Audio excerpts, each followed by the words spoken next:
All right, let's talk about something most of us have seen but maybe don't totally get, our blood test results. We're going to take that confusing page of numbers and medical terms and turn it into a super clear story about what's actually happening inside your body. Yeah, you know that feeling, right? You get your lab report, you look at it, and it feels like you need a secret decoder ring just to make sense of it all. Well, guess what? You don't have to be a doctor to get the basics. We're about to crack that code together. So here's the best way to think about it. Imagine your blood test is your body's own personal dashboard, like in a car.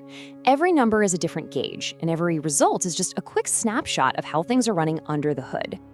Okay, before we dive in, a really quick but super important heads up. This guide is all about helping you understand the what, but only a doctor can tell you the why for your own body. So think of this as just getting you prepped for a much better, smarter conversation with your doctor. All right, let's pop the hood. We're going to start with the core systems. You can think of these as the absolute essentials: the engine, the oil, the filters, all the stuff that has to be working right for everything else to run smoothly. First up is the CBC. That stands for complete blood count. It's one of the most common tests a doctor will order, and for a really good reason. It's a fundamental checkup on the actual cells floating around in your blood. So, a CBC is looking at 3 key players. First, you've got hemoglobin. Think of it like the oxygen delivery truck for your entire body. Then there are your white blood cells, or WBCs. These are the soldiers of your immune system, fighting off infections.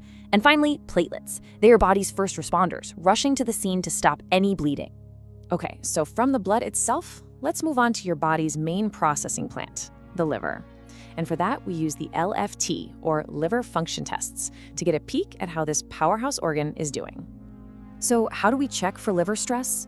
Well, we look for certain enzymes, like ALT and AST, that can leak out if the liver cells are damaged. We also check something called bilirubin, which can build up and cause jaundice if the liver is not clearing it out properly.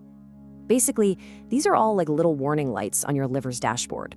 Next up in our core systems check are the kidneys. To see how they're doing, we use the RFT, which stands for renal function tests. And here's how this works. Your body makes a waste product called creatinine. If that number is high, it's kind of a sign that your body's filters, your kidneys, might be getting a little clogged. Urea gives us another clue about waste removal, but the real cool one is the eGFR. It's a clever calculation that basically estimates your kidney function as a percentage. It's a great overall health score for your filtration system.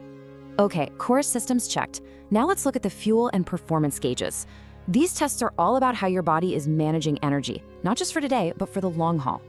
First up here is the lipid profile. You've probably heard of this one, right? It's the test that looks at the different types of fat molecules, or lipids, that are circulating in your blood. Yep, it's the famous cholesterol test. This panel is really checking 3 key things. You've got LDL, which you can think of as the bad cholesterol. Then there's HDL, the good cholesterol. And finally, triglycerides, which are basically a measure of the fat your body has stored away for energy. Altogether, they paint a picture of your metabolic health. And here's the absolute key takeaway. It's not just one number for cholesterol. You've got LDL, the bad stuff that can build up and cause issues over time, and then you've got HDL, the good stuff that kind of acts like a cleanup crew. This is one of the few tests where a higher number, for HDL anyway, is exactly what you want to see. Now let's talk about our final gauge, and it is a powerful one, the HbA1c. This test isn't just a snapshot of your blood sugar at one moment in time. No, it's more like watching the highlight reel of your blood sugar from the past few months. So how does it do that? Well, it's actually pretty clever. The HbA1c test measures how much sugar has been sticking to your red blood cells.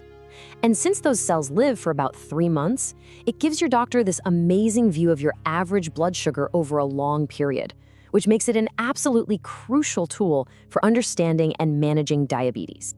And this is why the HbA1c is such a game changer. Let's say you had a big piece of cake right before your blood test. A normal glucose test would spike like crazy.